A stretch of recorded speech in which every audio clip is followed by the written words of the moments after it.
So I use ProWritingAid to edit my books as a last stop in my editing process, just to check for typos and other little redundancies. So in this video today, I'm going to give you a tour of ProWritingAid and show you how I use it to edit my books, in case you are also interested in checking it out.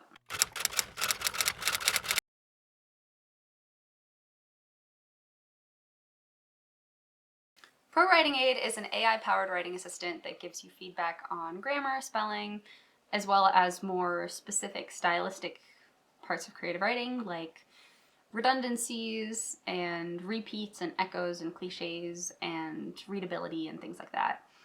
I find it very bad at checking for grammar. It misses a ton of typos, and it catches a lot of stuff that are actually not problems. But I find it very useful in identifying echoes and repeated sentence starts and things that I do in my writing that I should fix before publishing. One of the annoying things about PrWritingAid is that it is a subscription-based model, which I find really stupid. Like when I want to buy writing software, I just want to buy it. I don't want to have to subscribe to it. But like Grammarly, it is a subscription model. It's, I think, like $30 a month for premium or $10 a month if you pay for the full year. I pay for the full year. It's like $120 for a year, and I just do that because I find it's easier, and then I use it sporadically throughout the year. But if you are just wanting to use it right before you publish a book and you're just publishing one book, or one book a year, then it probably makes sense to just pay $30 and use it for that month and then not use it anymore and resubscribe to it when you want to use it again. The free program gives you pretty much everything that you get in the premium program, except it only lets you edit 500 words at a time. So it's extremely tedious and not at all workable for trying to edit a novel, because you can't put in 500 words at a time and expect it to do anything for you. I integrated it, so the website tells you that you can integrate it with Word and Scrivener and all these other writing programs. I integrated it with Word, hoping that it would be able to read my entire document and tell me if I've overused certain phrases throughout my entire manuscript, and then it kept bugging out and it just couldn't handle that. So I only use the online version, and I copy and paste chapters into the online version, and that's how I'm able to use it. It's a little tedious, but I found that it doesn't get buggy when I do that. So if you found ways to overcome this and get it to work and scan your entire manuscript, let me know, because I would be all over that if that were possible. Because every chapter of my published books has been line edited, copy edited, proofread, and run through PrWritingAid and run through Grammarly, it's not going to be as interesting to show you exactly how this program works, like copy and pasting one of those chapters in. So I'm just going to put in the first chapter of something that I wrote not too long ago, but it's like a very, very rough draft. It's the first draft of this thing. It's never been edited. It's got all these issues, like the content is not fully there. It's just really not firing on all cylinders. But I think ProWriting is going to find a lot of issues with it, because there are a lot of issues with it, and it's going to be more informative for you to look at it being edited. This is the general PrWritingAid dashboard. The general PrWritingAid dashboard. It is pretty simple. You paste what you want to edit into this little text editor here, and then you can run different reports based on the stuff that is up there. So if you want just a summary of how everything is doing in your manuscript, you can click on summary, and the little wheelie thing will do its thing, and it will give you a score. My grammar score is 78, my spelling score is 94. Go me. Style score could be improved, as could grammar score. And yeah, it just gives you like a general sliding bar of things to work on. You can run different reports for different things, like if you wanted to know pacing, if you wanted to know like consistency of stuff. I never use that stuff. I don't find it particularly helpful, but I'll show you what I actually do find helpful. So the first thing that I do when I go in and paste something into PrWritingAid is I click on the Style tab. The Style tab is pretty useful. It gives you things like repeated sentence starts, emotion tells, passive verbs, readability enhancements, adverbs, and it just flags all of that for you. So I find repeated sentence starts extremely helpful. Because this is first draft, apparently I've started a lot of sentences with the word I. This is a typical problem of mine because I write in first person present tense and I do this quite a lot. So if I wanted to see where that's flagged, I would just click on it and it would take me there. So here we go. This says, I'm surprised I share that. I never share anything about myself with strangers. I feel like he hears me when I say things. So I. I'll find a way to edit that. Instead of saying, I feel like he hears me when I say things, I can just say, but he hears me when I say things. You don't have to say, I feel like, because that's something that we say in speech. You don't have to say that in writing. Again, this is a rough draft. So I'll say, he hears me when I say things, and then it'll still be repeated twice, but it won't be repeated 3 times. They only flag it as a repeated sentence start if you start it sentences with the same word 3 times. The emotion tells, sometimes they're on, sometimes they're off. Saying like, be pretty cool, what is that? He actually turned out to be pretty cool. I wonder if he thought I was cool. So these are emotion tells, these are not really emotion tells. Being cool is not an emotion. She's saying, oh, he turned out to be cool when I thought he would be lame. But being cool is not an emotion tell, that's just her sharing her impression of the guy that she just met. So I'm gonna ignore that one. Some of the suggestions are good, some of them are bad. You as the author just have to filter through and take some with a grain of salt and then incorporate the ones that you like. As you do with all pieces of feedback you get on your writing. Style guide items found, what usually don't talk. Oh, so like I rarely talk about New York with anyone. Yeah, you can say I usually don't talk, or you can say I rarely talk. This is more of a voice thing. I usually don't talk about New York with anyone. Like, you can say that, and that's completely correct. That's fine. This says that it has clutter words in it. Okay, but if you're writing from the in the voice of a teenager, maybe you want that and you want it to sound informal. In this particular instance, this teenager would say I rarely talk, but I have characters in other stories that I've written who would never say that. So you have to, know your characters better, and then you can incorporate stuff based on what your characters would and would not say. And then it said 1 passive verb found. So this is about how I'm lucky to have been liberated. Okay, so here she's talking about how someone else could make a comment, like saying, like because she moved to a really rural area and she's really unhappy about it, and she used to live in New York, and so it says like they make some sort of backhand comment about how I'm lucky to have been liberated, like their tiny brains can't even consider that I miss home and hate my mom for bringing us here. She's, clearly a really nice person. This would be the easiest way to say this, like how I'm lucky to have been liberated, or like how I'm lucky that the city had liberated me. Like that's a more clunky way to say it. I think some passive voice is fine if it's the easiest, clearest way to say things. For now, I'm gonna leave it. I might cut it out in editing later. So one thing that's really great about ProWritingAid is that it flags adverbs. So it lists them for me here. It says 18 adverbs found outside dialogue, 3 found in, and 2 adverb of times found. So I can go through these and just decide whether I want them or not. So let's see, actively. I'm not sure if mom is actively on her way, but she should be. You can just say, I'm not sure if mom is on her way. That is fine. All right, logically. But even though I logically know that, I can't get him out of my head. I kind of like that there. It sounds very dialogue-y and fine. But actually, if he's quite literally the first good-looking guy I've seen, but even though I logically know that, it's a lot of adverbs. And although I'm probably inflating this in my head, probably is necessary there. Because if she says, I'm overinflating this in my head, that is a different statement than I'm probably overinflating this in my head. So I'm going to get rid of I logically know that. And I'll just say he's quite literally, so I can keep the quite literally. They can also give you readability enhancements. Like here they say, in an attempt to be, it could be corrected to be.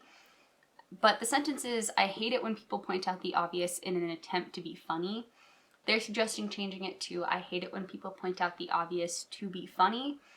To me, those are very different sentences. If you say, point out the obvious to be funny, it's like the speaker is acknowledging that they actually are being funny, whereas in an attempt to be funny, makes it clear that she doesn't actually think they're being funny and they're just trying to be funny, and it's kind of pathetic. So because that changes the meaning of the sentence, I'm not going to listen. But it's pretty thorough and it gives me a lot of those to go through, so when I'm doing this for real, I go through all of them and try to see if there are any that I want to incorporate and others that I want to ignore. So the next thing I check when I'm going through all of the reports is the grammar report. So this is a pretty straightforward report. Again, it doesn't work that well. It doesn't catch a lot of typos. It'll catch if you misspell a word egregiously, but it won't catch if you accidentally have two of the same word. Like if you're writing the boy and the girl walk into the store, if you write the boy and the girl walk into the store, it's not going to catch that. So it's okay at spotting typos, but it's not fantastic. Still, I go through the grammar suggestions that they give me. So for this one, they found 9 grammar issues, so I'll just go through and click on it. I guess I don't really need to use a colon there. This would probably be the best way to write it. The next one, it wants me to add a comma. Okay, that's fine. It's pretty straightforward. I always go through and check all of it because in case any of them are good, it's good just to fix them because you're made aware of them through the program. So then I start checking the reports that are actually very helpful and the reports that make me want to use PrWritingAid. These are the reports that make PrWritingAid worth using for me, and the first one is called Overused. So the overused words check finds any words you may have overused in your chapter. As is pretty typical of first drafts, in this one, it has look and feels, or feel, feels, feeling, felt, which makes sense. I'm a pretty visual writer in all of my first drafts. I'm very visual, like look heavy, so my characters are always figuring out what things look like, or this looks like this, or this looks like this.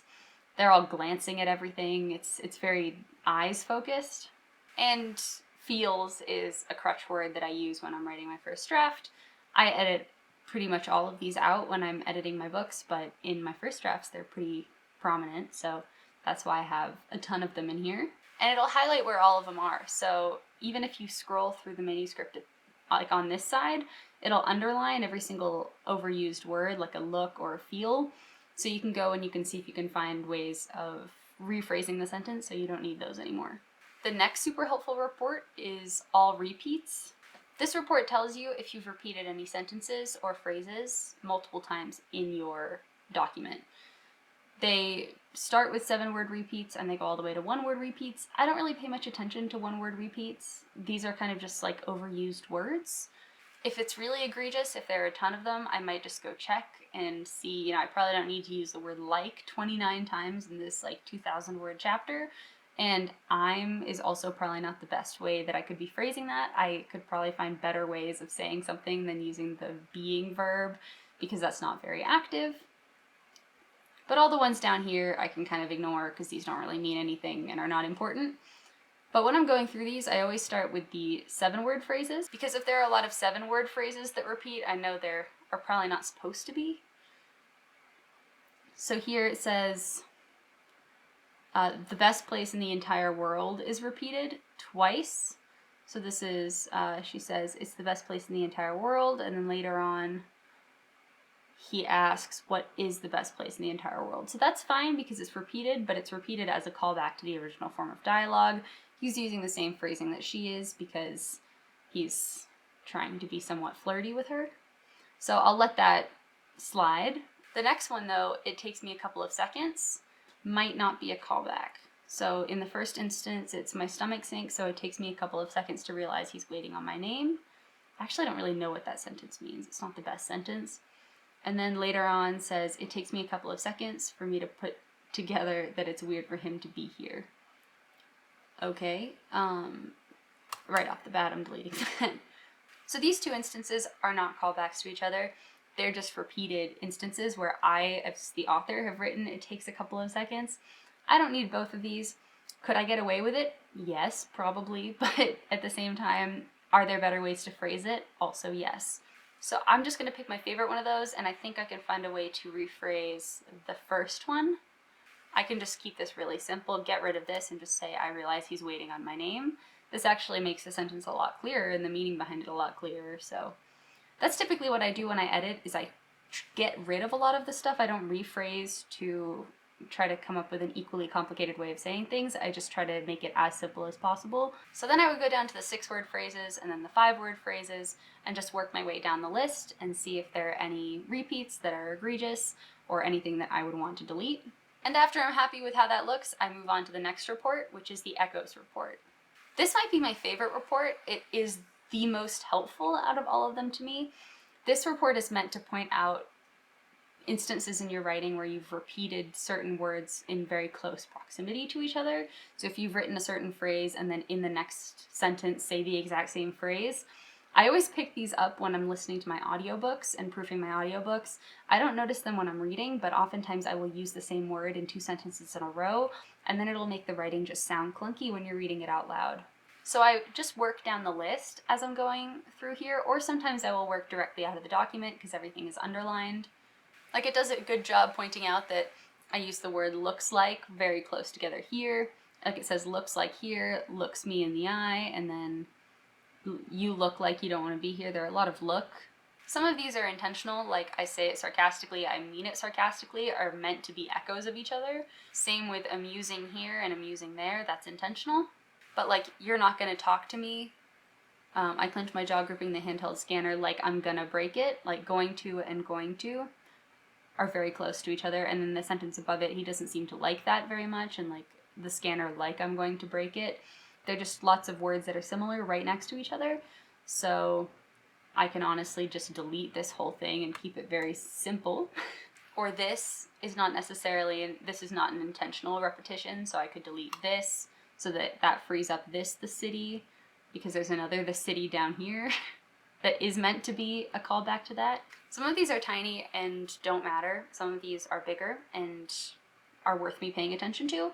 But I like having a report that actually brings these to my attention, because there's no way that I would otherwise be made aware of it unless I read it out loud or listened to somebody else reading it out loud. And even then, I probably wouldn't catch everything. So it's really useful to be able to go through this on my own time and just see everything highlighted out for me. But there are a lot of other reports in PrWritingAid too. You have readability. They tell you sticky sentences that they think are harder to read. They say they'll give you a cliches report. I don't use any of them. I don't think they're particularly helpful. I primarily just focus on the ones that I showed you. And that's how I like to use PrWritingAid. I hope this video was helpful and gave you a taste of what PrWritingAid is like if you have been considering getting a free trial. I personally really like using it. I find it's a very important step in my self-editing process. If you have used PrWritingAid in the past and there's a feature that I didn't cover on this video that you really enjoy, let me know in the comments what it is. I would love to hear what makes you like using this program, and I'm sure other people would also appreciate hearing from you. If you enjoyed this video, I'd be super grateful if you could give it a like and subscribe to my channel.